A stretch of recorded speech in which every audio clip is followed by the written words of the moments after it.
नमस्कार दोस्तों, स्वागत है आप सभी का भारत संवाद में। दोस्तों, आप सभी के साथ हमने कल चर्चा की थी कि इकोनॉमिक रिसेशन आने वाला है। रिसेशन का मतलब होता है ग्रेट रीसेट, यानी कि जो करंट इकोनॉमिक ऑर्डर है वो बदलेगा। और इसमें टाइम एंड अगेन कहा जा रहा है चाइना का पत्ता कटने वाला है, चाइनीज ग्रोथ स्टोरी खत्म होने वाली है। आज इसी बात को डिटेल्ड में फैक्ट्स के साथ हमारे साथ आयुष जुड़ने वाले हैं। आयुष बहुत ही आर्डेंट चाइना वॉचर रहे हैं एंड इन्होंने हमें अपना बहुमूल्य समय दिया है। तो आयुष के बारे में बता देता हूं दोस्तों, बहुत ही रेगुलरली ये चाइना के बारे में डिस्कशन करते हैं। चाइना में बहुत गहरी पकड़ रहती है क्योंकि इनका काम ही कुछ ऐसा है जिसमें ग्लोबल इकोनॉमीज में क्या हो रहा है उसको कंटिन्यूअसली वॉच करना पड़ता है। And we have Ayush with us. Thank you so much Ayush, thank you so much for joining. Hey Kinjal, thanks for having me. Ayush, क्या कहा जा रहा है? चाइना स्टोरी खत्म हो रही है। चाइना की जो कहानी है, जो इकोनॉमिक राइज हुआ, एक इकोनॉमिक मिरेकल कहा जाता है, वो मिरेकल अब खत्म होने वाला है। क्या कहते हैं आप, क्या लग रहा है? देखिए, सोचा तो नहीं था कि इतनी जल्दी या इतने कम टाइम में ये बात भी करनी पड़ेगी, क्योंकि 2000s में हमने देखा कि चाइना कैसे राइज किया। हमारे कॉलेज टाइम में या 2010 से 2020 के बीच तक चाइना हमें एक बहुत ही बड़ी एंटिटी लगता था। It use to, I mean, we use to feel it's too big to fail. पर आज बस 2 ही 3 साल में 2023 आया आया है, खत्म ही होने वाला है कि हम ये डिस्कशन कर रहे हैं, ये ही सोचने के परे है। पर बिल्कुल जो इंडिकेटर्स आ रहे हैं, बिल्कुल ऐसा लग रहा है कि बहुत बड़ा मैस है, और ये ऐसा मैस है जो बढ़ता ही जा रहा है टाइम के साथ। और हर दिन एक नया आयाम खुल रहा है जो बता रहा है कि कितना बड़ा बबल था जो चाइना ने सक्सेसफुली क्रिएट किया, और एक स्टोरी सेल तो उन्होंने बहुत अच्छी स्टोरी की, पर ये जो बबल है वो अब लग रहा है कि बर्स्ट हो रहा है। बहुत बढ़िया, इट्स वेरी ट्रू। और आपने बहुत ही डिटेल्ड स्लाइड भी इसके लिए बताया है, बनाया है, जो हमें बता रहा है कि किस प्रकार से विद इंडिकेटर्स किस प्रकार से चाइनीज ग्रोथ स्टोरी खत्म होने वाली है।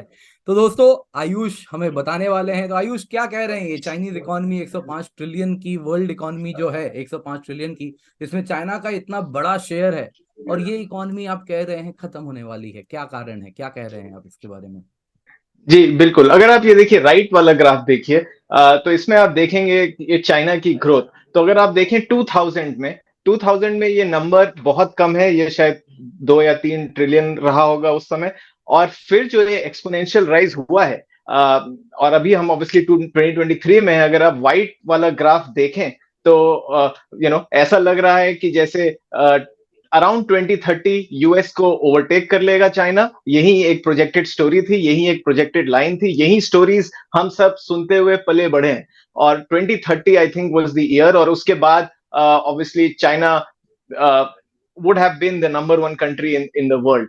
पर अगर आप इसमें एक पिंक लाइन देखें, जो कि जहां पे ये प्रोजेक्ट किया है ब्लूमबर्ग द्वारा, कि अगर ये फाइनेंशियल क्राइसिस जैसा हम समझ रहे हैं वैसा ही आगे बढ़ा, तो अगर आप देखेंगे तो यहाँ पे ये बिल्कुल स्टैग्नेशन में आ गया है, और फिर एक कांस्टेंट हिट हिट कर गया है, जो 2050 तक कोई राइज है ही नहीं। मतलब जो अभी का लेवल है इकोनॉमी का, इससे नीचे ही रहेगी।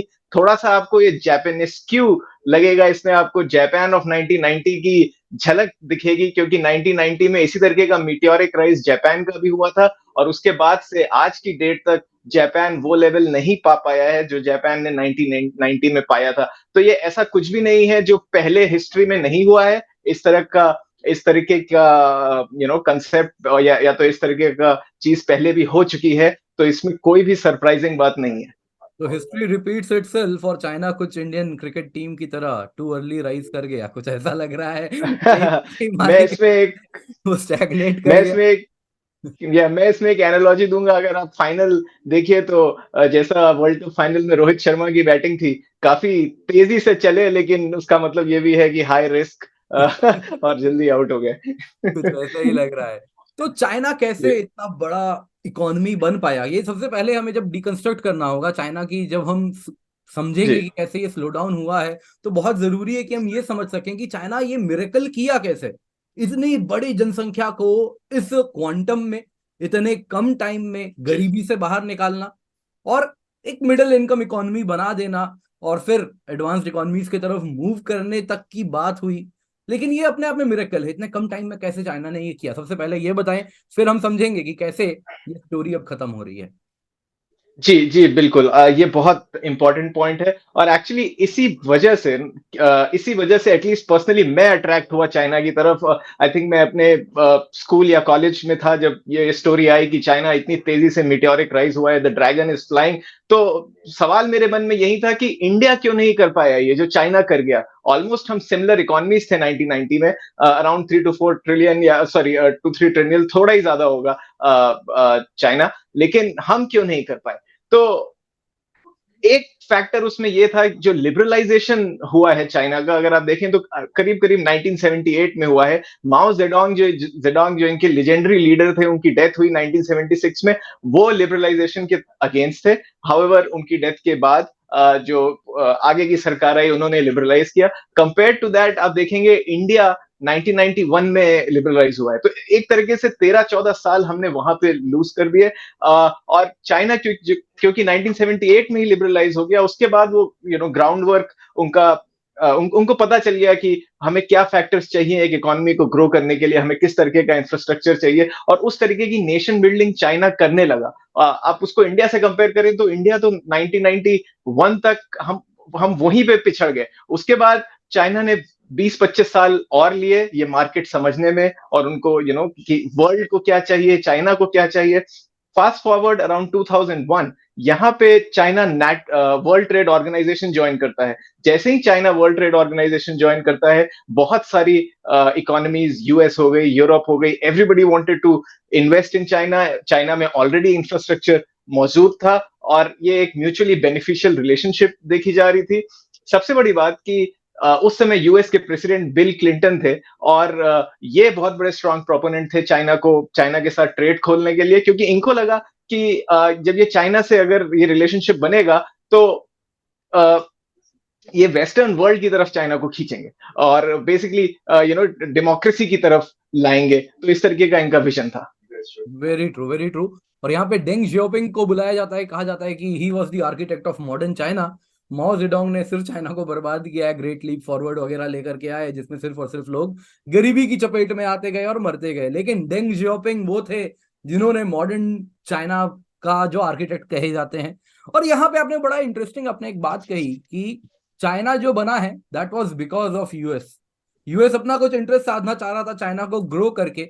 वो क्या था, आप जैसा बता रहे हैं कि चाइना ओपन अप हो जाएगा पॉलिटिकली, मतलब एक्सपेक्टेशंस क्या थे, रियलिटी क्या हुई, दोनों में बहुत ज्यादा जी जमीन आसमान का अंतर है। वो मीम आता है, व्हाट आई एक्सपेक्टेड जी व्हाट आई थॉट, कुछ वैसा ही हुआ यूएस के साथ। तो जरा बताएं क्या जी हुआ, क्या उम्मीदें जी लगाई चाइना से और क्या हुआ उसमें। बिल्कुल। देखिए, एक फैक्टर तो ये था कि कोल्ड वॉर खत्म हुआ था 1991 में, राइट। तो अब 10 साल आगे 2000 के आसपास ये एक अपॉर्चुनिटी लगी यूएस को कि एक बहुत बड़ा economy which is of China, वो ये डेमोक्रेटिक वर्ल्ड के साथ मिलाएंगे। आई थिंक जॉर्ज बुश ने उस समय बहुत फेमसली ये बोला था कि आज तक की हिस्ट्री में कोई ऐसी इकोनॉमी नहीं रही है जिसने ट्रेड किया हो बिना अपने कल्चर को खोले या बिना अपनी कंट्री को खोले, बिना लिबरलाइज हुए। तो इनकी उम्मीद यूएस की यही थी कि चाइना ओपन होगा, डेमोक्रेटिक वर्ल्ड के क्लोज आएगा, और ये बिल्कुल एक कोल्ड वॉर के बाद एक नेक्स्ट स्टेप था। एंड ऑफ कम्युनिज्म कह सकते हैं, या at least a big dent in communism,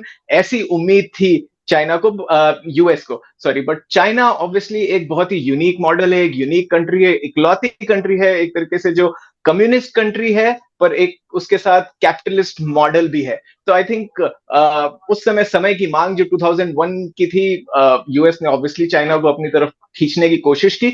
but with time China, अब क्योंकि उनका मॉडल बहुत यूनिक है, उन्होंने अपने रूट्स नहीं छोड़े। हाँ, वो एक्सपैंड जरूर हुए, but at the same time you know कुछ कुछ ऐसी पॉलिसीज थी उनकी कि जिसके साथ it became very hard to work with China in following years. Very true, very true Ayush. यहाँ पे यूएस के पास एक्चुअली कुछ इंडिकेटर्स थे। ताइवान की इकोनॉमी देख लीजिए, साउथ कोरिया देख लीजिए, वैसे ही आप सिंगापुर देख लीजिए, ये सभी के सभी अथॉरिटेरियन स्टेट्स हुआ करते थे। लेकिन जैसे जैसे डेमोक्रेसी आई, जैसे जैसे जैसे ट्रेड बढ़ा, ग्लोबलाइजेशन के साथ लिंकेजेस बढ़ी, वहां पे इकोनॉमी ग्रो हुआ, वहां डेमोक्रेसी आ गई। तो यूएस इसी उम्मीद में था कि चाइना भी कुछ उसी तर्ज पर जाएगा सिंगापुर की तरह। वहां भी जैसे जैसे लोग अमीर होंगे, लोग सवाल पूछेंगे कि भाई हम पे इस प्रकार का आप रिग्रेसिव कंट्रोल क्यों रखने वाले हैं। लेकिन इसका बिल्कुल उल्टा हुआ, जैसा आपने बताया। इकोनॉमिक ग्रोथ तो हुई, लेकिन पॉलिटिकल कंट्रोल इंटैक्ट बना रहा। और आज की बात करें तो कम्युनिस्ट पार्टी ऑफ चाइना बिल्कुल हट चुकी है। Xi Jinping as a dictator चलाते हैं। बाइडेन तो आए जी दिन मजाक भी उड़ाते हैं, मुंह पे बोल देते हैं तुम डिक्टेटर हो, और ये सारी बातें कर देते हैं। तो यहाँ पे जी हमें कुछ बताइए, चाइना इतना डिफिकल्ट टू वर्क विद क्यों है? चाइना मतलब आप कह सकते हैं कि उसने कैसे ग्लोबल ऑर्डर को आर्म ट्विस्ट किया और अपना फायदा निकाला इस पूरे कहानी में। एटलीस्ट जो उनके टॉप लीडरशिप आप कह सकते हैं, उन्होंने अपना पूरा फायदा उठाया। तो एक मर्केंटाइल पॉलिसी बनाई जिसमें वो केवल और केवल सामान बेचते गए और अपना ट्रेड सरप्लस बनाते गए। तो इस पर थोड़ा और हमें बताएं कैसे हुआ ये सब कुछ। जी जी बिल्कुल। तो इसमें देखिए एक बहुत इंपॉर्टेंट फैक्टर ये भी हुआ कि चाइना जो अगर आप ये ग्रोथ देखें तो 2000 से आज का 2023 है, करीब करीब ये 20-25 साल में एक्सपोनेंशियल ग्रोथ है। हालांकि इस ग्रोथ के बीचों बीच एक बहुत इंपॉर्टेंट इवेंट होता है 2012, जब जी जिनपिंग आते हैं। तो बहुत सारी पॉलिसीज वहां पे भी चेंज हुई, क्योंकि जब आपका सिंगल पार्टी अथॉरिटेरियन सिस्टम है और एक सिंगल रूलर टाइप से ये कंट्री चलाते हैं, तो जो पर्सन एट हेल्म में है उसकी पॉलिसी या उसकी पर्सनालिटी पूरे कंट्री में भी दिखेगा। तो 2012 के बाद ये अथॉरिटेरियनिज्म बढ़ा, और एक तरीके से जो कंट्रोल लेना चाहा इन्होंने जी जिनपिंग ने, और ये हर फैक्टर ऑफ चाइना की इकोनॉमी में ये दिखा, from defence to crackdown on private sector, या तो आप कह लीजिए ये पॉलिसीज जिसमें बाहर की कंपनीज के साथ डिस्क्रिमिनेशन हुआ। आपको एक एग्जांपल मैं देता हूं, फॉल्क्सवैगन वहां पे प्रोडक्शन कर रही थी चाइना में, पर उनके ऊपर इन्होंने बहुत सारे रूल्स लगा दिए कि अगर आपको यहाँ प्रोडक्शन करना है तो आपको कुछ कुछ पार्ट्स तो चाइना से ही खरीदने पड़ेंगे। इस तरीके का अथॉरिटेरियन रूल लगाया। और दूसरी बात ये कि ये जो पूरा सेटअप था, जिसमें चाइना और यूएस क्लोज आ रहे थे, ये एक तरीके से अगर आप चाइना के पर्सपेक्टिव से देखें तो हमेशा से ये एक्सपोर्ट ड्रिवन ट्रेड था, इसमें ट्रेड डेफिसिट बहुत था। तो it was not a balanced deal anyway. दूसरी अगर आप बात करें, एक बहुत इंपॉर्टेंट पॉइंट यहाँ पे है कि इन्होंने अब टाइम टू टाइम चाइना ने अपनी करेंसी भी डिवैल्यू की है। तो करेंसी डिवैल्यूएशन इसका इससे लोकल सप्लायर्स को एक एडवांटेज मिलता है कंपेयर टू अदर्स। ये दिस इज नॉट ये एक खराब प्रैक्टिस है। तो इसमें आप बेसिकली अपनी करेंसी की वैल्यू गिरा देते हैं, जिससे कि जब आप एक्सपोर्ट करते हैं तो जो आपको पैसा मिलेगा, which it will be more than actually what you are getting, so it provides a stimulus to your own economy. तो देखिए इस तरीके के बहुत सारे स्लो एंड स्टेडी, या कई इन आफ्टर जी जिनपिंग काफी अग्रेसिव तरीके से इन्होंने मैनिपुलेशन किया है इकोनॉमी में। और that's why the world has found out that dragon is actually hard to work with and hard to deal with. और ऑब्वियसली देखिए, अगर आप जैसा मैंने कहा कि सिर्फ 20 से 25 साल ही हुआ है इकोनॉमी को, तो बाकी कंट्रीज जो इनके साथ वर्क कर रही हैं इनको भी कुछ टाइम लगा समझने में एग्जैक्टली कि what they are dealing with. But here we are in 2023, जहां पे वर्ल्ड का outlook on China is much more negative compare to what it was in China का 2005 या भांडा फूट 2010। चुका है। सिंपल शब्दों में मैं ये कहूंगा कि अब जी दुनिया और बेवकूफ नहीं बनने वाली। They know what China does, China क्या करता है और चाइना किस तरफ दुनिया को लेके जाना चाहता है। यहाँ पर आयुष में आपको और एक बात, मतलब एक इंटरेस्टिंग चीज है जिसकी तरफ मैं पॉइंट करना चाहूंगा। Taste of your own medicine, जैसा आपने मुझे फोक्सवैगन का एग्जांपल दिया, कुछ वैसा ही भारत ने भी किया है चाइना के साथ। अगर आप एमजी मोटर्स देखें अच्छा। तो भारत में एमजी मोटर्स आ रही है और वो और ज्यादा चाइना से पैसे लाना चाह रही थी ताकि एक्सपेंशन कर सके।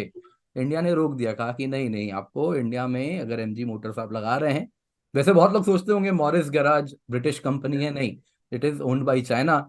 और कहीं ना कहीं एमजी मोटर्स की भी कहानी चाइना जो इंडिया में बढ़ रही थी उसको वहीं पर हॉल्ट किया है भारत ने पॉलिसी स्ट्रक्चर्स के द्वारा। वैसे ही आप कह रहे हैं करेंसी डिवैल्यूएशन की बात, आज भी सही कह रहे हैं आप, yuan is not free floating currency. इसको पूर्ण रूप से आर्टिफिशियली मैनिपुलेट करते हैं सो दैट उनका economic export model propped up रहे।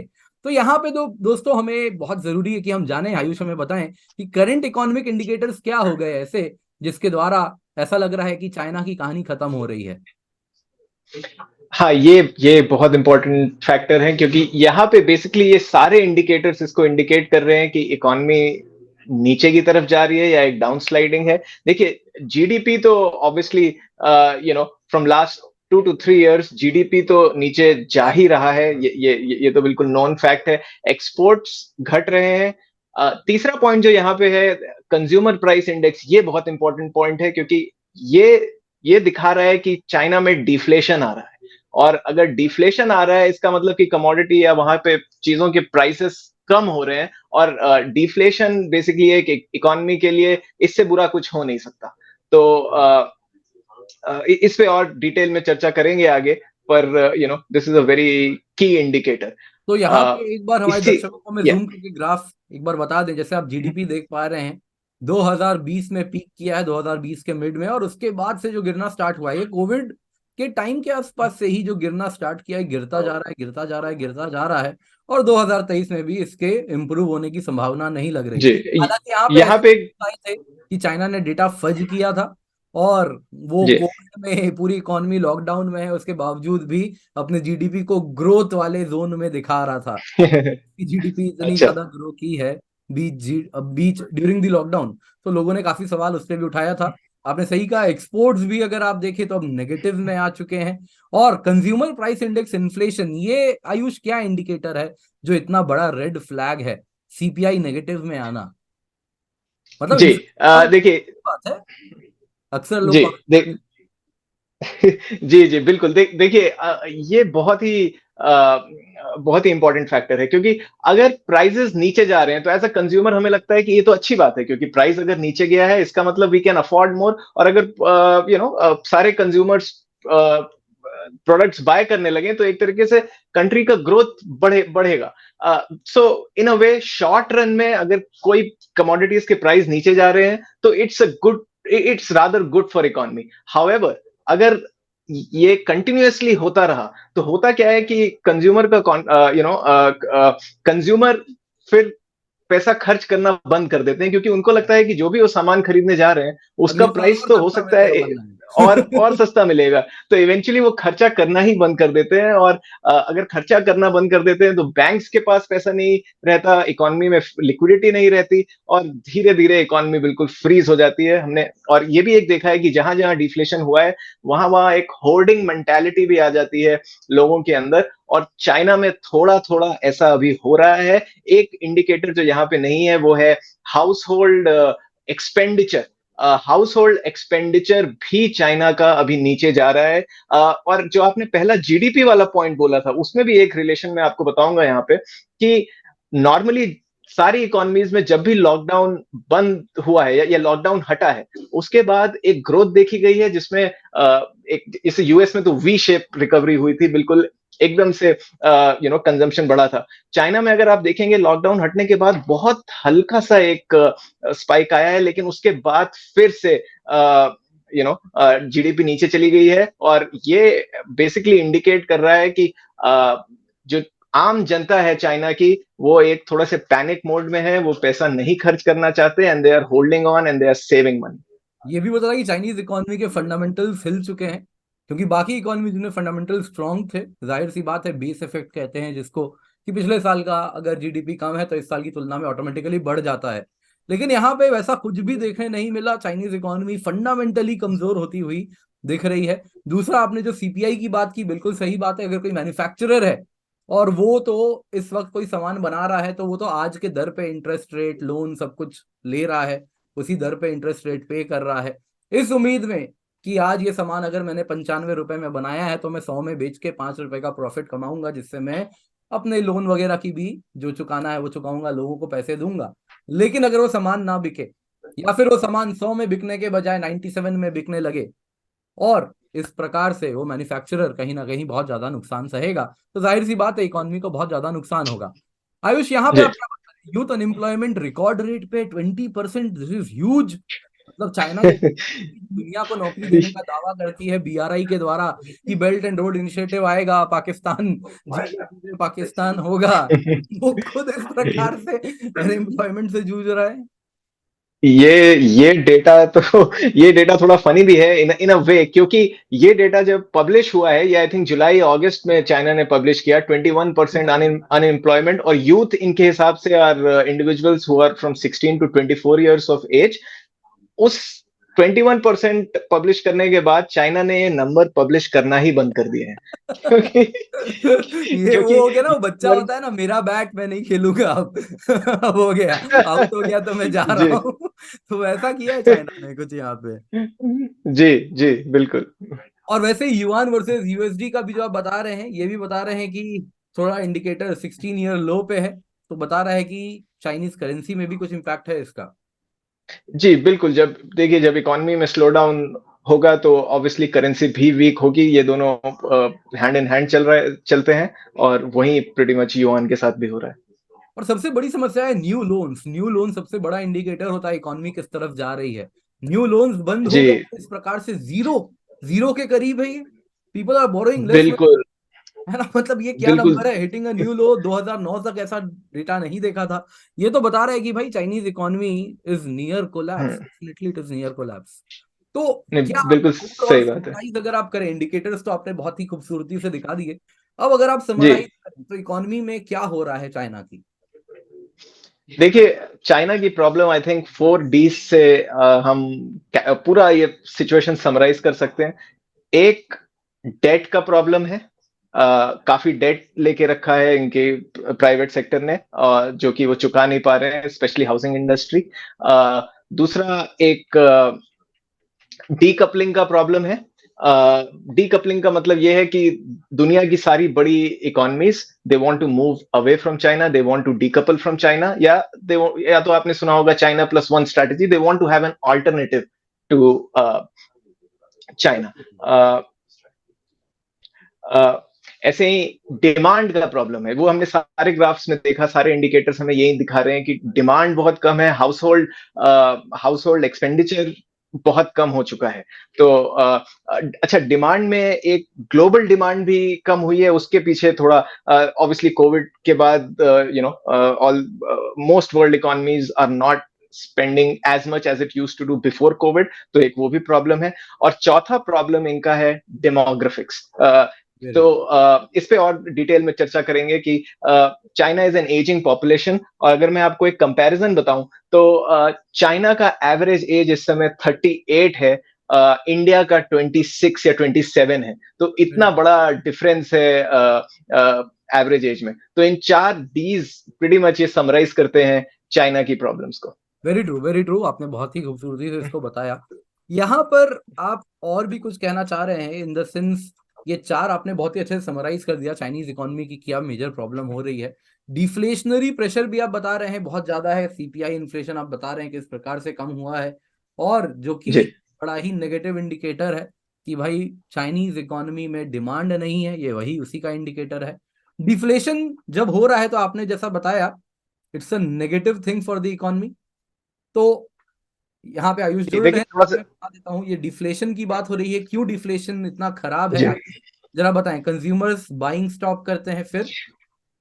हाँ देखिए, ये पूरा एक साइक्लिक इवेंट है। देखिए, कंज्यूमर ऑब्वियसली जब पैसा खर्च करना बंद करेंगे, जब वो when they stop buying products, retailers का सामान बिकेगा नहीं, तो रिटेलर्स उसके बाद अपने वेयर हाउसेस के पास जाएंगे, उनको बोलेंगे कि हमें अभी और सामान नहीं चाहिए। वेयर हाउसेस में धीरे धीरे क्या होगा कि ये सारा प्रोडक्ट इकट्ठा होता रहेगा, और वेयर हाउसेस जाके फैक्ट्रीज को बोलेंगे कि अभी तो पुराना ही सामान नहीं निकला है, तो नया प्रोड्यूस मत करो। और ऑब्वियसली फैक्ट्री का प्रॉब्लम फिर ये है कि if they are asked to stop production, तो उनको लोगों को ले ऑफ करना ही करना पड़ेगा, इसमें कोई सरप्राइजिंग बात नहीं है। और जैसे ही ले ऑफ करेंगे, ये लेड ऑफ लोग और इकोनॉमी में जुड़ेंगे, एंड इन टर्न ये भी कम खर्च करेंगे, क्योंकि ये they have just been laid off, right. तो ये भी कंजर्वेटिव रहेंगे, ये भी सेफ खेलेंगे। और अल्टीमेटली इसके बाद होगा क्या कि रिटेलर्स भी अपनी शायद जो भी उनके एम्प्लॉयज होंगे उनको ले ऑफ करेंगे, वो भी इकोनॉमी में जुड़ेंगे, और ये एक साइकिल चलता जाएगा चलता जाएगा।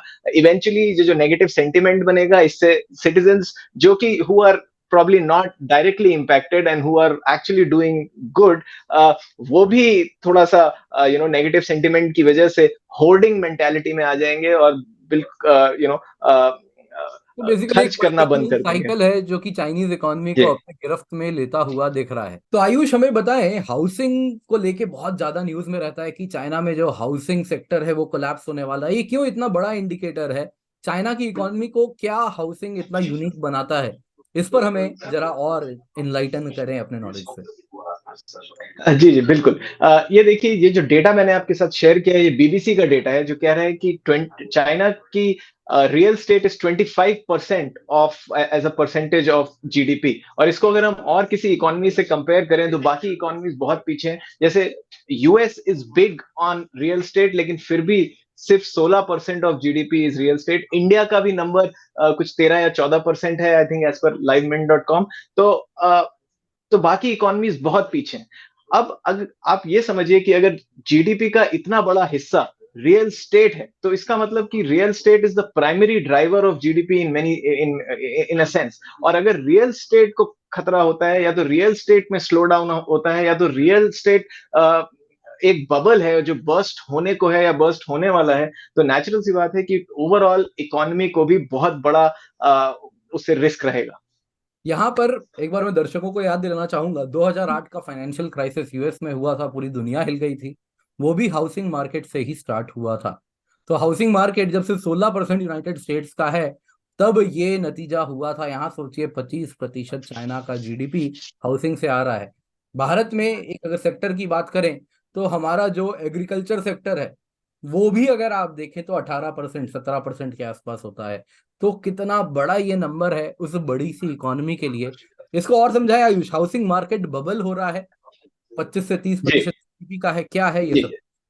देखिए, आपने फाइनेंशियल क्राइसिस की बात की, तो उससे एक रिलेटेड एक पॉइंट बताता हूँ कि 2008 में जब यूएस में फाइनेंशियल क्राइसिस आया, और पूरी दुनिया में ऑब्वियसली उसके रिपल इफेक्ट रहे, सारी इकोनॉमीज में स्लो डाउन हुआ, लेकिन चाइना में उस तरीके का स्लो डाउन नहीं हुआ। Given that China is a major exporter, और चाइना का मेजर मार्केट यूनाइटेड स्टेट्स है, which is going through a recession, फिर भी चाइना में कुछ इतना बड़ा उसका इतना इम्पैक्ट नहीं दिखा। और उसका रीजन ये था कि उस टाइम पे इन्होंने आर्टिफिशियली तो नहीं, पर इन अ वे इन्होंने अपना ग्रोथ इंजन रियल स्टेट को ही बनाया। काफी इन्वेस्ट किया वहां पे, बिल्कुल फ्री मनी, फ्री लोन्स दिए डेवलपर्स को, बिल्कुल फ्री राइट्स दिए, और एक तरीके से बहुत ज्यादा इन्वेस्टमेंट रियल स्टेट हुआ। और रियल स्टेट का ये जो ग्रोथ था, एक्सपोनेंशियल ग्रोथ, वही चाइना को उस फाइनेंशियल क्राइसिस से बाहर निकाल के आया। तो इस प्रॉपर्टी बबल की शुरुआत तब से हो गई थी, ये तो बस अब फूटने को आया है। राइट। अब और ये इकलौता रीजन नहीं है, इसके साथ कई रीजंस हैं जो ये ना ये which has coupled everything together. तो एक रीजन तो ये है कि अगर आप एक चाइनीज इंडिविजुअल हैं, तो आपके पास ज्यादा ऑप्शन नहीं है वहां पे इन्वेस्ट करने का। गिवन दैट एक चाइना की इकोनॉमी इतने बड़े ग्रोथ कर्व से जा रही है, तो ऑब्वियसली सी बात है कि लोगों के पास भी बहुत पैसा होगा। आई थिंक 2000 से 2010 तक कुछ 400 मिलियन लोग पॉवर्टी से बाहर आए थे चाइना में। तो अब जब जो लोगों के पास इतना पैसा है, तो ऑब्वियसली उन्हें कोई ना कोई ऐसा व्हीकल चाहिए जहां वो इन्वेस्ट भी कर पाए। हाउएवर, इन्वेस्टमेंट के ज्यादा ऑप्शंस नहीं है वहां, क्योंकि अगर आप स्टॉक मार्केट उठा के देखेंगे, I think only 6% of Chinese people invest in stocks, जिस compared to which is very less compared to United States या तो कोई भी other economy. So basically Chinese people they don't trust the stock market, और उसका reason भी ये है कि कई क्रैशेस आ चुके हैं स्टॉक मार्केट में। चाइनीज कम्युनिस्ट पार्टी का बहुत ज्यादा इंटरवेंशन है। अगर किसी भी प्राइवेट सेक्टर कंपनी से उनकी नहीं बन रही है या उनके मतभेद हैं, तो एकदम से वो कंपनी क्लोज हो जाती है, स्टॉक गायब हो जाते हैं, और लोगों का पैसा गायब गायब हो जाता है। दूसरी प्रॉब्लम ये है कि लोग चाइना के बाहर भी इन्वेस्ट नहीं कर पा रहे, क्योंकि रेगुलेशंस इतने स्ट्रिक्ट हैं कि वो बाहर इन्वेस्ट करना इज नॉट दैट इजी। जो उनके बैंक के रेट्स हैं, वो गवर्नमेंट ने बहुत कम करके रखे हैं, बहुत लो परसेंटेज है।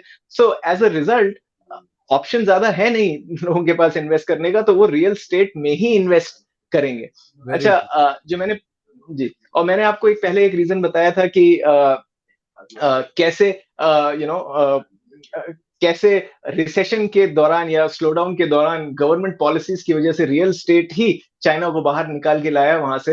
Eight the same time China में एक बहुत डिस्पैरिटी है बिटवीन द सेंट्रल गवर्नमेंट जो कि सीसीपी है और बाकी और लोकल गवर्नमेंट। हमेशा इनमें कंटेंशन होता रहता है मनी के लिए। आई थिंक ये एक अच्छा टॉपिक है जिसपे फ्यूचर पे हम बात कर सकते हैं।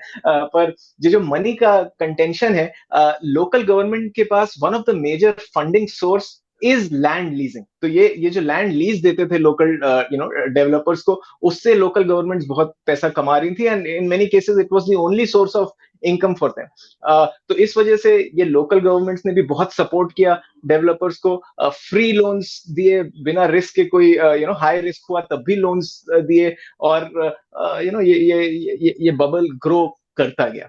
बिल्कुल। यहाँ पे जो आप बता रहे हैं कि चाइना का 3/4 house hold wealth real estate में लगा हुआ है, क्योंकि कल्चर कुछ हमारे जैसा ही है कि भाई जी सबसे पहले एक घर बनाओ, घर बनाना बड़ा आवश्यक है। तो हर जी व्यक्ति शायद घर बनाने के पीछे इसको बहुत ज्यादा इंपॉर्टेंस देता है।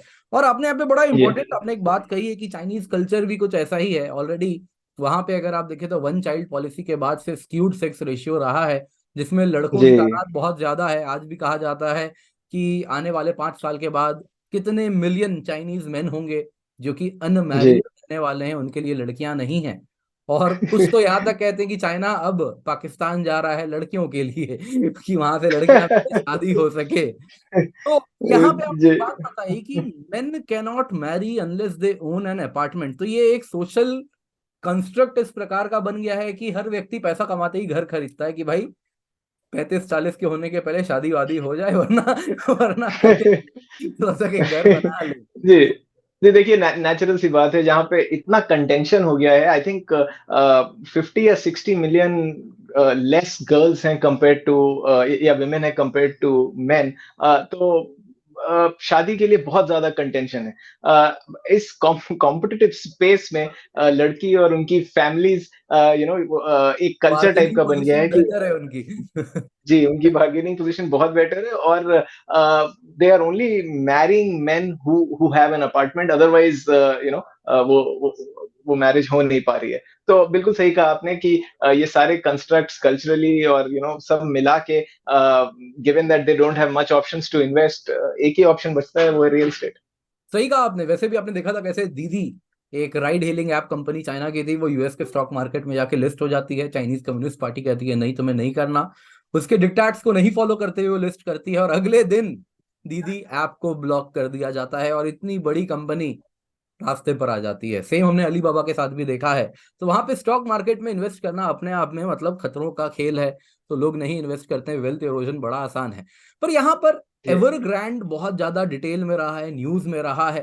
तो जी एवरग्रैंड क्राइसिस क्या रहा है, क्या हुआ है इसमें, इसके बारे में थोड़ा, हाउसिंग मार्केट अब कैसे बर्स्ट कर रहा है, इस तरफ थोड़ा हमें जी बताएं। जी जी बिल्कुल, ये बहुत इंपॉर्टेंट पॉइंट है क्योंकि एवरग्रांडे देखिए, ये नाम हम पिछले साल से सुन रहे हैं बहुत। एवरग्रांडे पहला रियल स्टेट सेक्टर की कंपनी का नाम था जो जो बाहर आया था, जहां पे एक बहुत वो अपने डेट के पेमेंट्स नहीं कर पाए थे। अब तो खैर इस साल कंट्री गार्डन भी आ गया है, और ये आगे चलते और भी कंपनीज का नाम इसमें जुड़ता जाएगा। हुआ क्या था कि जैसे जब जब गवर्नमेंट चाहती थी कि प्रॉपर्टी कंपनीज या रियल एस्टेट कंपनीज आगे बढ़े, उस समय उस समय काफी इन्वेस्टमेंट हुआ इन कंपनीज में, इनको फ्री लोन्स दिए गए। और आप देखिए रियल एस्टेट सेक्टर का जिस तरह से कंपनीज काम करती हैं, इनका मोडस ऑपरेंडी बहुत सिंपल है। ये पहले लोन लेते हैं, लोन लेके एक जमीन खरीदते हैं। जब जमीन खरीदते हैं तो वहां पे एडवर्टाइज करते हैं कि हम अपार्टमेंट्स बनाने वाले हैं। बायर्स आते हैं, बायर्स से पैसा लेते हैं, और ये जो बायर्स से पैसा मिला, इसको इवेंचुअली थोड़े और लोन लेके ये एक दूसरी प्रॉपर्टी या दूसरा एक लैंड खरीद लेते हैं, और इस तरीके से ये एक्सपोनेंशियली ग्रो करते रहते हैं। और चाइना के केस में स्पेसिफिकली इन दीज कंपनीज यही होता गया, और 10 से 15 साल में ये बिलियन बिलियन डॉलर्स कंपनीज हो गई। आई थिंक ट्रिलियन डॉलर्स भी होगी एक याद, if I am not wrong. But 2000 के 2020 के आसपास जब एक नया लॉ आता है कंट्री में कि क्योंकि गवर्नमेंट को अंदेशा हो गया था कि एक बबल है जो अगर बर्स्ट हुआ तो पूरी इकोनॉमी को नीचे ले जाएगा, तो उन्होंने थोड़ी रोक लगाई इनके लेंडिंग पे। और जब जब वो रोक लगी इनके लैंडिंग में, उसके बाद एकदम से बहुत ही शॉर्ट पीरियड ऑफ टाइम में these companies they did not have capital at the same time। Public को भी अंदाजा हो गया था कि ये नीचे जा रही हैं, तो और कोविड की वजह से थोड़ी ग्रोथ भी कम हुई, डिमांड कम हुई। कुल मिला के देवर कैश ट्रैप्ड, लिक्विडिटी थी नहीं। और Evergrande for example I think ये $300 बिलियन डेट में है, और इनको बिल्कुल भी ये आइडिया नहीं है कि ये कैसे चुकाएंगे। सिमिलर नंबर्स कंट्री गार्डन के भी हैं। तो अगर आप सोचें तो ये बहुत ही अनरियलिस्टिकली हाई डेट है जो ये कंपनीज पे नहीं कर पा रही हैं। Very true. यहाँ पे आयुष, मैं एक बार आपको याद दिलाना चाहूंगा कि भारत में भी कुछ ऐसा ही हुआ था। आपको याद होगा 2014 तक बिल्डर्स कुछ यही कर रहे थे, एक की टोपी दूसरे के सर पे पहनाते थे। एक का पैसा लिया, दूसरी बिल्डिंग बना दी, और उसके बाद हमने रेगुलेशन हम लेकर के आए रेरा, जिसके बाद से ये समस्या खत्म हो चुकी है। बहुत ही ज्यादा मैनेज किया जी जाता है, जो पैसा हाउस ओनर दे रहा है वो उसी घर में खर्च किया जाए, तो ये एक की टोपी दूसरे के सर ना पहुंचे। लेकिन 2020 में चाइना ये करते करते बहुत देर कर दिया, शायद भारत से सीखा जी उसने, लेकिन जनाब देर आए जी और दुरुस्त ना आ पाए अब। तो ये जी बड़ी जी समस्या जी हुई है वहां पे। तो इसके जी बाद अगर आप बताएं, हाँ बताएं आयुष। हाँ, नहीं नहीं, मैं एक इंडिया के रिस्पेक्टिव में एक बात बोल रहा था। इंडिया में एक और चीज बहुत हो रही थी 2014 के पहले।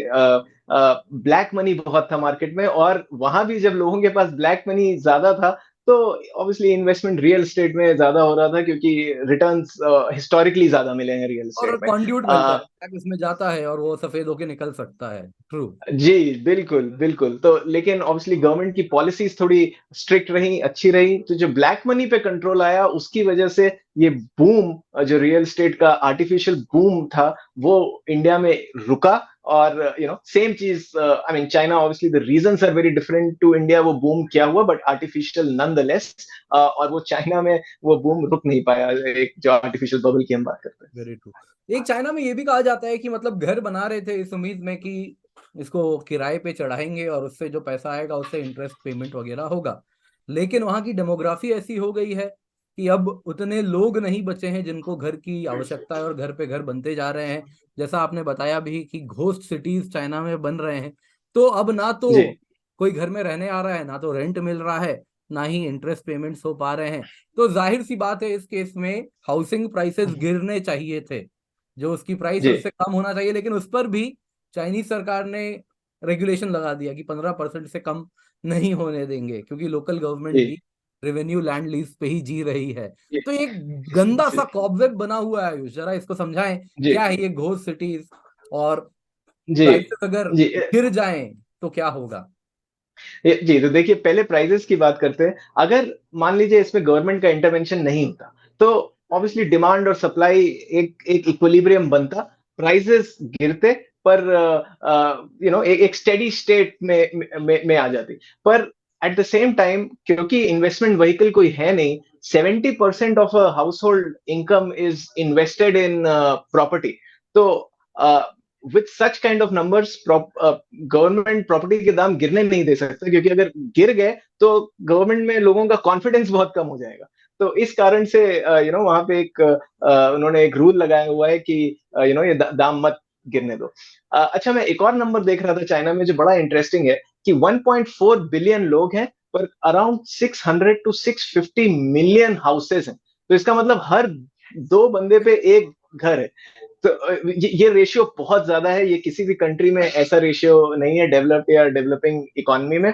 और कुल मिला के I think we are looking at some 90 to 100 million extra homes जिनमें कोई रहने वाला नहीं है। और ये जो अनरियलिस्टिक सा ग्रोथ रहा रियल एस्टेट में, उस चक्कर में बहुत सारे घर बनते गए, ऐसे ऐसे शहर हैं जहां पे एक भी इंसान नहीं रह रहा, पर टावर्स के टावर्स खड़े हैं, और उन्हीं का ये नाम दिया गया है घोस्ट सिटीज। cities। ऐसे भी न्यूज आए थे कि चाइना में जो बिल्डिंग बन रहे हैं वो काठ के बिल्डिंग बना के खड़े कर दे रहे हैं। काठ के तो कहना गलत होगा, लेकिन हाँ, कंस्ट्रक्शन जी मटेरियल बहुत पुअर है। वीडियोज आ रहे थे, बस ऐसे हाथ से खींचते हैं, रेलिंग निकल जाती है, और इस प्रकार के जी बिल्डिंग उन्होंने बस रेरा, उनका जो इंडिविजुअल उनका जो रेगुलेशन है उसको फुलफिल करने के लिए कोई बिल्डिंग खड़ा कर दिया है उन्होंने कि हाँ बाकी के जी पैसे फ्रीज ना हो। तो ये बड़ा जी इंटरेस्टिंग आपने बात कहा, लेकिन रियल एस्टेट डेट ऐसा नहीं है कि खत्म होता हुआ दिख रहा है, ये तो लग रहा है जैसे आगे बढ़ने ही वाला है। जी, बिल्कुल, इसलिए मैं कह रहा था कि अभी तो हमने 2 नाम सुने हैं, एवरग्रांडे और कंट्री गार्डन, पर आगे-आगे जैसे-जैसे ये पेमेंट और आते जाएँगे, वैसे-वैसे हम इन इस लिस्ट में नाम जुड़ते जाएँगे। अगर आप राइट में देखें, देखिए 2022 तक का डेटा है, आई थिंक 2023 का डेटा पब्लिश हो रहा होगा। तो ईयर ओवर ईयर नेगेटिव में चला गया है ग्रोथ। तो जब इन्वेस्टमेंट इतना कम है, लिक्विडिटी इन कंपनीज के पास है नहीं, और अगर आप देखें 2023 2024 में जो इनके डेट अब मैच्योर हो रहे हैं, 20 यू नो 28 6 7 6 4 बिलियन मिलियन और 31 मिलियन, इनको चुकाने का पैसा अभी अभी तो है नहीं, and I think they are waiting कि गवर्नमेंट कोई पैकेज लाए या कुछ कुछ हेल्प करे, और वो भी होते हुए दिख नहीं रहा। तो ये डेट आप बता रहे हैं कि मेच्योर होता जा रहा है और डेट बड़ा होने वाला है, यानी कि सिर्फ अब कंट्री गार्डन और एवरग्रांड तक ये सीमित नहीं रहेगा, और भी नए कंपनीज आने वाले हैं इस लिस्ट में। तो ये समस्या जी चाइना के जी लिए निकलने लग तो नहीं रहा, क्यों निकल पाएंगे। दूसरी जी समस्या आपने जी बताई अनएम्प्लॉयमेंट की। अनएम्प्लॉयमेंट 21% यूथ अनएम्प्लॉयमेंट है। तो इसके पीछे क्या कारण है, क्या नंबर्स हैं, इस पे भी जरा प्रकाश डालें। देखिए, एक तो कोविड ऑब्वियसली एक बहुत बड़ा फैक्टर है, क्योंकि कोविड के दौरान इनकी एक जीरो कोविड पॉलिसी थी, जिसमें 3 साल तक या 2.5 से 3 साल तक लॉकडाउन रहा। तो उस दौरान इकोनॉमी आगे बढ़ ही नहीं पाई। तो बहुत सारे कॉलेज ग्रेजुएट जिनको पास हो जाना चाहिए था पहले कॉलेज से, शायद 2019 में या 2020 में, उन्होंने एक्स्ट्रा डिग्रीज ले ली ताकि उनको 2-3 साल और मिल जाए। वो अपने आप को इंसुलेट करना चाहते थे लो इकोनॉमिक डिमांड से। पर उसकी वजह से हुआ ये कि अगर आप ये ग्राफ देखिए 2022 में और अभी 2023 में, जो number of graduates, college graduates बाहर निकल रहे हैं, it is much much higher than available jobs, या तो पुराने नंबर। तो हाँ, तो अगर आप ये वाला ग्राफ देखें तो इसमें डिफरेंसेस हैं, कि difference between growth in service sector job and growth in college students. तो आप देख सकते हैं कि बहुत बड़ा नेगेटिव नंबर है। आई थिंक एक सवाल यहाँ पे आ सकता है कि अरे ये नेगेटिव नंबर तो पहले भी था, 2004 में भी similar negative numbers, negative percentages हैं, पर उसका कैच ये है कि 2004 में number of graduates were very less. तो अगर आप ऊपर का ग्राफ देखें, वहां पे आपको दिखेगा कि 2004 में ये ब्लू लाइन कॉलेज ग्रेजुएट्स दिखा रही है, वो एब्सोल्यूट नंबर बहुत कम है कंपेयर टू अब। तो ये बहुत बड़ा नंबर है, which is leading to 21% unemployment. Very true, very true. तो ये ग्राफ कॉम्प्रिहेंड कर रहा हूँ मैं, सच में ये तो बहुत ही चिंताजनक ग्राफ है। कॉलेज ग्रेजुएट्स ऑलरेडी कम थे और जॉब्स जी जो थी उसमें ग्राफ गैप बहुत ज्यादा है। जी। तो अच्छा, आप अगर एक कॉमन थ्रेड देखेंगे, तो इन सारे फैक्टर्स में कहीं ना कहीं चाइनीज गवर्नमेंट का कुछ हाथ जरूर रहा है, कि उन्होंने आर्टिफिशियली आके कुछ चेंज करने की कोशिश की है, अब्रप्ट चेंज करने की कोशिश की है, and this is very peculiar to an authoritarian government.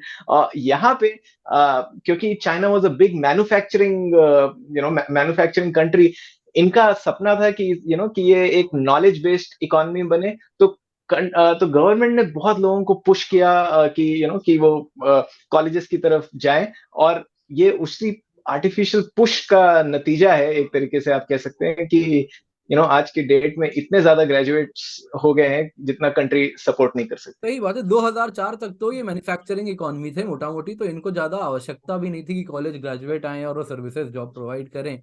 लेकिन अब जी तो शी जिनपिंग चिल्ला चिल्ला के कह रहे हैं कि भाई हमें नॉलेज बेस्ड इकोनॉमी बनना है। अच्छा, वो भी जब बाइडेन से मिले तो वो कहे कि 50,000 अमेरिकन कॉलेज ग्रेजुएट्स हमें चाहिए। कहाँ नौकरी देंगे उनको, अपना तो वो दे नहीं पा रहे। 50,000 आ, अमेरिकन क्या मतलब। आई थिंक ये मोर ऑफ आई वॉश ज्यादा रहा होगा, ये स्टेटमेंट बताने के लिए कि कि सब कुछ अच्छा चल रहा है, क्योंकि जी जिनपिंग को भी अगर आप देखें पिछले 10 या 12 साल में, one thing which he has done very well until this point was that he sold very well. वो एक बहुत ही अच्छे सेल्समैन है, उन्होंने ये स्टोरी अच्छी सेल की that everything is good in China. क्योंकि अगर इकोनॉमी अभी डाउन हो रही है, तो ये this is not an overnight phenomenon. I am very sure कि ये जो गवर्नमेंट है, इनको 4 या 5 साल 7 साल पहले से इस चीज का अंदाजा था। पर फिर भी ये अपनी चाइना इज ग्रेट स्टोरी काफी अच्छी सेल की, but there is only as long as you can do.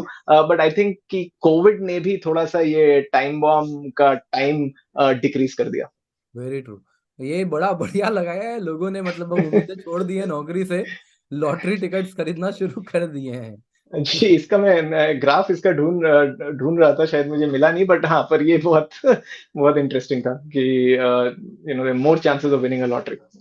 तो शैडो बैंक क्राइसिस है यहाँ पे, दर्शकों को बताना चाहूंगा मैं। शैडो बैंक यानी नॉन बैंकिंग फाइनेंशियल कॉर्पोरेशन जो रहते हैं, जैसे भारत में भी एक आके गुजरा है IL&FS क्राइसिस था, तो that was a shadow bank crisis. NBFCs में जब क्राइसिस आए, तो 3 ट्रिलियन का सेक्टर है और इसमें क्राइसिस आया है, जो कि कहीं ना कहीं अगेन रियल एस्टेट से ही जुड़ा हुआ है। ये क्या बता रहा है, क्या हो रहा है ये? ये तो बहुत ही डायर कॉन्सिक्वेंसेस हो सकते हैं इसके। अगर आप सिर्फ नंबर्स को कंपेयर करें तो इंडिया अभी अभी शायद 5 ट्रिलियन की इकोनॉमी बना है, और बना भी उस नहीं, नंबर से अगर आप, स्टिल 3.5 ट्रिलियन, 4.25 ट्रिलियन करीब है हम। Okay okay okay, so just shy होता है। मतलब आप तो परचेजिंग पावर पैरिटी सेंस में कहें तो हाँ उस तरफ जाएंगे, लेकिन नॉमिनल टर्म्स में भी ओके, अब 4.25 ट्रिलियन की इकोनॉमी है हमारी। जी जी। तो उस हिसाब से अगर आप उसको कंपेयर करें तो सिर्फ ये 3 ट्रिलियन का सेक्टर है अकेला, जिसपे अब संकट के बादल छा रहे हैं, जिसे जिसे कह सकते हैं। और बिल्कुल आपने सही पहचाना कि ये फाइनेंस रियल स्टेट में इनका इन्वेस्टमेंट है, करीब करीब 20 से 30% इन्वेस्टमेंट है रियल स्टेट में। और रियल स्टेट में अगर स्लो डाउन आ रहा है, वो इवेंचुअली इस इन शैडो बैंक्स पे भी आएगा। और ये शैडो बैंक्स जो हैं, they are expose to all the facets of Chinese economy. ये सिर्फ रियल स्टेट में नहीं है, ये हर जगह स्प्रेड आउट है। और अगर इन कंपनीज में एक स्लो डाउन आता है तो इस इसके इम्पैक्ट पूरी चाइनीज इकोनॉमी में दिखेंगे। और ये इस समय बिल्कुल करंट संकट है, और इसमें ये कहा जा रहा है कि unless the Chinese government comes in and helps out, this is a disaster for China. पर चाइनीज गवर्नमेंट के लिए भी प्रॉब्लम ये है कि वो बेल आउट करें तो करें कहां से, किस किस सेक्टर से पैसा निकाल के यहाँ डाल दें। अगर आप देखिए, यूएस में भी बेल आउट हुआ जरूर था 2008 में, पर यूएस जैसा सभी जानते हैं कि petrochemical based, petro dollar based economy है, डेट सीलिंग बढ़ा के कितना भी पैसा प्रिंट कर सकते हैं। That is not true for other countries and certainly not true for China. Very true, very true. तो यहाँ पे ये चाइनीज फाइनेंशियल जाइंट है जोंगजी, और ये क्राइसिस से गुजर रहा है, बहुत बड़ा जाइंट है। तो इसका जी भी long term assets real estate में ही है, और बहुत जी बड़ा एसेट ओनरशिप है जो कि कहीं ना कहीं चैलेंजेस फेस कर रहा है। तो यहाँ पे जी। ये क्या है, ये ग्राफ क्या बता रहा है, ये क्या है एग्जैक्टली? देखिए, जोंगजी की एक सब्सिडरी कंपनी है, उसका नाम है जोंग जोंग, या तो जोंग रोंग इंटरनेशनल ट्रस्ट। ये जो सब्सिडरी है जोंगरोंग इंटरनेशनल ट्रस्ट, ये फुल्ली इन्वेस्टेड है रियल स्टेट में। और ये ट्रस्ट्स हैं जिनका जो कि चाइना के लोगों ने ऑब्वियसली इसको खरीदा है, नहीं तो बाहर से भी बहुत पैसा लगा है। और ये one of the major factors है जिसकी वजह से Zhongzhi is unable to repay these debts. Okay, okay. तो एक तो ये आपने बताया चाइना की ये सारे इंटरनल प्रॉब्लम्स हैं, और शी जिनपिंग इतने ही ज्यादा बौद्धिक क्षमता रखते हैं कि जब इंटरनली वो चैलेंजेस से गुजर रहे हैं, तब वो एक्सटर्नल फ्रंट्स भी खोल रहे हैं, जिसमें कहीं ना कहीं चाइना से भरोसा उठ रहा है। और FDI जो इस वक्त, डोमेस्टिक इंजन अगर कमजोर हो रहा है तो एक्सटर्नल इंजन के माध्यम से मजबूत बने रह सकते थे, लेकिन वो भी खत्म होता हुआ दिख रहा है। तो ये क्या है जी। एग्जैक्ट बारे में बताएं। देखिए, यहाँ पे अगर आप देखें तो over a period of time China में इन्वेस्टमेंट्स आते ही रहे हैं, और that is one of the reasons कि जिसकी वजह से चाइना ऐसी इकोनॉमी बन पाया जो वो आज है। हालांकि अगर आप पिछले 3-4 साल से देखें तो ये नंबर घटता गया है, और आज की डेट में जो नेट नेट है, जितना पैसा चाइना ने बाहर इन्वेस्ट किया कंपेयर टू जितना चाइना में इन्वेस्ट हुआ, वो नेगेटिव में जा चुका है। इसके दो मतलब हैं। एक मतलब ये है कि वर्ल्ड का कॉन्फिडेंस, वर्ल्ड की इकोनॉमीज का कॉन्फिडेंस आप में डाउन है, वो they don't want to place their bets on China. एक तो नंबर एक चीज ये हो गई। नंबर दो चीज इसमें ये है कि जो चाइना के अपने बिलियनर्स हैं, या जो अपनी उनकी प्राइवेट कंपनीज हैं, उनका भी कॉन्फिडेंस खुद की कंट्री में कम है, और वो बाहर ज्यादा इन्वेस्ट करना चाह रहे हैं बनस्पत अपने देश में इन्वेस्ट करने के। तो इसके पीछे बहुत सारे कारण हैं जो आपने बताए, एक एक जी। करके एक बार जल्दी से हमें समराइज कर दें, क्या वो कारण है अ, जो दे- कम होता जा रहा है। जी, जी, बिल्कुल। देखिए कि स्लोइंग इकोनॉमी तो है ही, ये तो वही बात हो गई कि मुर्गी पहले आई या अंडा पहले आया, ये दोनों आपस में उतने ही रिलेटेड हैं। देखिए वेजेस बहुत बढ़ गए हैं कंपेयर टू ये 2010 से 2020 के कंपैरिजन में 118% इंक्रीज इन वेजेस है। तो China is no more that cheap destination it used to be, number 1। दूसरा देखिए ट्रेड टेंशन्स बहुत रहे हैं, ये तो ट्रम्प गवर्नमेंट के टाइम से रहा है, ये यूएस और चाइना रिलेशन में काफ़ी कंटेंशियस अ अ इशू बना रहा है। तीसरा जियोपॉलिटिकल इंस्टेबिलिटी में एक टर्म कॉइन किया था शशि थरूर ने। वैसे मैं शशि थरूर की सर हर बात से एग्री नहीं करता, लेकिन उन्होंने एक टर्म कॉइन किया था जिसका नाम है सॉफ्ट पावर। और आप सॉफ्ट पावर का मतलब है your likeability in the world, और दुनिया आपके साथ कितना काम करना चाहती है। तो सॉफ्ट पावर के टर्म्स में China is doing very bad, क्योंकि अगर आप सारे इंडिकेटर्स देखिए, एक तो उनके अंदर स्टेट के अंदर जो यूगर मुस्लिम का प्रोसिक्यूशन हुआ है, इसमें बहुत ही ज्यादा इनकी थूथू हुई है हर जगह। Eight the same time closeness with Russia in the Ukraine war, और जो अब ताइवान के ऊपर इनका एक थ्रेट है जो which is another free economy. तो इसको जैसा कि रशिया ने यूक्रेन पे अटैक किया, वैसा ही सिमिलर एक थ्रेट है कि चाइना भी ताइवान पे अटैक करेगा।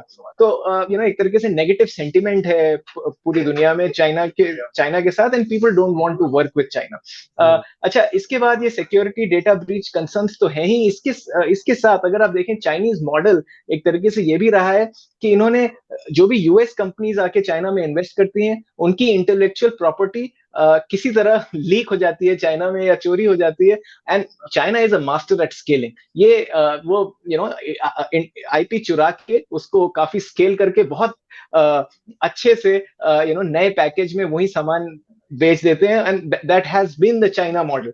पर इस अब जगह बीस एक पच्चीस उन्होंने साल नया बाद। लॉ भी बनाया, आयुष, ऐसा आपको याद होगा, चाइना ने एक जी। नया लॉ बनाया है कि कोई भी कंपनी के खिलाफ वो एक्शन ले सकते हैं कि अगर वो स्पाइंग एक्टिविटीज में इन्वॉल्व है।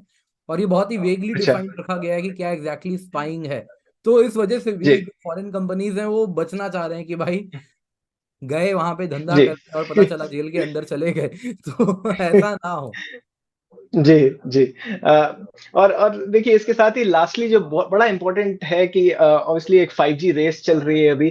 ताइवान को दुनिया में थ्रेट है, और सेमीकंडक्टर के बिना ये दुनिया चलने नहीं वाली। और 90% ऑफ सेमीकंडक्टर ताइवान से आ रहा है। तो इस रिस्क को देखते हुए यूएस ने भी अभी एक ये यूएस चिप्स एक्ट बनाया है, जिसमें वो इंकरेज कर रहे हैं कि यूएस के अंदर ही ये प्रोडक्शन हो जाए। अच्छा, ये आगे हम बात करेंगे। एक माइक्रोन टेक्नोलॉजीज करके कंपनी है जो इंडिया में भी एक सेमीकंडक्टर प्लांट बनाना चाह रहा है। But net net all the economies they want to go away from China. Very true, very true. तो ये ग्राफ बता रहा है, अगेन ये ग्राफ बस प्रोजेक्शन है, जो चाइना का कह रहा है कि 2023 से 2027 में 4% पे चाइना ग्रो करने वाला है। जो कि अगेन मुझे तो फार फेच लग रहा है, सच कहूँ तो जिस प्रकार के इंडिकेटर्स हैं, जी, नंबर भी फर्स्ट लग रहा है कि मुझे नहीं लगता कि इतना भी होने वाला है। जी, सही बात है। इकोनॉमी इज मूविंग, ऐसा ही इंडिकेटर्स हैं। ठीक है, यहाँ पे जी। अब जाहिर सी बात है, जीरो सम गेम है कुछ हद तक। चाइना का नुकसान है तो किसी का तो फायदा होना है। तो वो कौन कौन से देश हैं और इंडिया क्या इसमें कर सकता है? जी, तो देखिए ये साउथ ईस्ट एशिया की कंट्रीज दिखाई जा रही है यहाँ, जिनमें पिछले 1 या 2 साल में कितना परसेंट इंक्रीज हुआ है एफडीआई में। इंडिया इस लिस्ट में देखिए 70% का इंक्रीज जरूर हुआ है। इंडिया ऑब्वियसली चाहेगा कि ना इस नंबर ये नंबर थोड़ा और ऊपर जाए। पर मैं एक चीज जरूर कहना चाहूंगा यहाँ की जो चाइनीज इकोनॉमी थी या जो चाइनीज मैन्युफैक्चरिंग मॉडल है, most of it is assembling, right. ये बाकी कंट्री से रॉ मटेरियल लेते हैं, उसको असेंबल करते हैं और यूएस में या यूरोप में बेच देते हैं। तो as a country, I don't think India should exactly replicate this model. But having said that, uh, कुछ परसेंटेज तो जरूर चाइना की तरह हम बन सकते हैं। और ये एग्जांपल्स जिन कंपनीज का है, जैसे एप्पल एंड फॉक्सकॉन। तो फॉक्सकॉन एक ताइवानीज कंपनी है जो कि एप्पल के फोन्स असेंबल करती है। फॉक्सकॉन ने अभी एक फैक्ट्री खोली है इंडिया में। हाँ, तो एप्पल का एक टारगेट है कि 25% of all iPhone production should happen from India by 2025। तो वेरी, ये तो आज भी एक। न्यूज देख रहा था मैं, एप्पल के आईफोन प्रोडक्शन और बढ़ने वाला है, फर्दर इन्वेस्टमेंट्स यहाँ अच्छा। पर आने वाले हैं। तो नो जी डाउट एप्पल ने तो मार्केट टैप जी किया है, इंडिया को अपना प्रोड्यूसर बेस जी बना के निकाल रहे हैं, दुनिया में यही सेल किया जा रहा है। जी बाकी इसके बाद आप बताएं, जी माइक्रोन टेक्नोलॉजीज ने भी काफी मोटा इन्वेस्टमेंट किया है। बिल्कुल, बिल्कुल। देखिए इन 4 कंपनीज़ में एटलीस्ट व्यक्तिगत तौर पे मुझे लगता है माइक्रोन टेक्नोलॉजी सबसे इम्पोर्टेंट इन्वेस्टमेंट है, क्योंकि ये सेमीकंडक्टर चिप का मैन्युफैक्चरिंग प्लांट बना रहे हैं। जैसा कि मैंने बोला कि 5G रेस में semiconductor will be the currency of the world, this will be the most important asset which a country can have और ओन। तो और उस केस में जैसा कि ताइवान को थ्रेट है, हमें पता है कि आगे चल के ताइवान से ये प्रोडक्शन थोड़ा-थोड़ा निकलने वाला है। But having said that, semiconductor is not an easy space to get in. It ये ना ये एप्पल का आईफोन बनाना जैसा आसान काम नहीं है कि बस हमने चीजें इधर उधर से लाके असेंबल कर दी। ये बहुत ही कॉम्प्लिकेटेड काम है, बहुत ही कॉम्प्लिकेटेड फैक्ट्री है। और I think this investment will hold India in good stead. Very true, very true. वैसे ही फर्स्ट सोलर भी है, और सैमसंग एंड जी एलजी इलेक्ट्रॉनिक्स तो हैं ही जो भारत में बहुत ज्यादा बुलिश रहे हैं। तो आयुष, हमारे जी पास करीबन 5 से 6 मिनट हैं। तो जीरो कोविड पॉलिसी से भी बहुत ज्यादा कहीं ना कहीं कॉन्फिडेंस कम हुआ है चाइना के ऊपर। तो क्या कह रहे हैं, ये जीरो कोविड पॉलिसी और उसके बाद किस प्रकार से इंडिया पे इसका क्या प्रभाव बनेगा, और ये ट्रस्ट कैसे जरूरी है, इंडिया एक डेमोक्रेटिक कंट्री होने के नाते वो कैसे इंस्पायर करता है कि हम we are not another China, we are India. तो ये क्या डिफरेंशिएट बिल करता बिल्कुल, देखिए ज़ीरो कोविड कोविड पॉलिसी मुझे लगता है एक गेम चेंजर रहा है चाइना के पब्लिक सेंटिमेंट को लेके। इसके पहले तक हो क्या रहा था कि उनकी एक अथॉरिटेरियन गवर्नमेंट थी, but it was not interfering with the lifestyle of regular people. तो लोगों को फ़र्क नहीं पड़ रहा था कि कि चाइना बाहर क्या करता है, बड़ी कंपनीज़ के साथ क्या करता है, स्टॉक्स गायब कर देता है। लोगों को इतना फ़र्क नहीं पड़ रहा था, क्योंकि जीडीपी ऊपर जा रहा है, कंट्री की ग्रोथ हो रही है, तो पब्लिक सेंटिमेंट तो यही था कि अरे जो भी कर रहा है अच्छा कर रहा है। पर ये पहली बार ऐसा हुआ 2000 19 या 2020 से, कि जब इस तरीके का प्रोलॉन्ग लॉकडाउन हुआ, और चाइना में सबको अच्छे से पता है कि बाकी कंट्रीज से बिल्कुल विपरीत एक मॉडल अपनाया इन्होंने, जिसमें 3 साल के लिए लॉकडाउन, और इसमें लोगों लोगों की पर्सनल लाइफ बहुत ज्यादा अफेक्टेड हुई। एक जगह से दूसरी जगह जा नहीं सकते, रातों रात नौकरी चली गई, रातों रात फैक्ट्री बंद हो गई। ऐसे भी केसेस हुए हैं जहां किसी को कोविड हो गया, और कोविड पॉलिसी की वजह से उनको 30 या 40 दिन का I think cool off period है before they can join again. पर उस टाइम में उनको फायर कर दिया गया और किसी और को रिप्लेस कर लिया गया, क्योंकि आपने देखा अनएम्प्लॉयमेंट की कमी नहीं है, तो लोग आराम से अवेलेबल हैं। तो इस तरीके से लोगों की लाइफस्टाइल इंपैक्ट हुई है, और ये इससे लोगों का कॉन्फिडेंस बहुत कम हुआ है। एट द सेम टाइम हमने ये भी देखा कि 70 to 75% house hold income is invested in real estate, और लोगों के पास दो दो तीन तीन घर हैं, वो भी सेक्टर डूबने वाला है। एट द सेम टाइम आप लोगों को बाहर नहीं निकलने दे रहे हैं, so the confidence in their own government, ये पहली बार बहुत शेक हुआ है। और ये इतना इंपॉर्टेंट पॉइंट है कि ये जो कॉन्फिडेंस शेक हुआ है, इस वजह से इवन आफ्टर कोविड रिस्ट्रिक्शंस हटाने के बाद भी जनता इन्वेस्ट नहीं कर रही है, जनता कैश अपने पास रख रही है। है।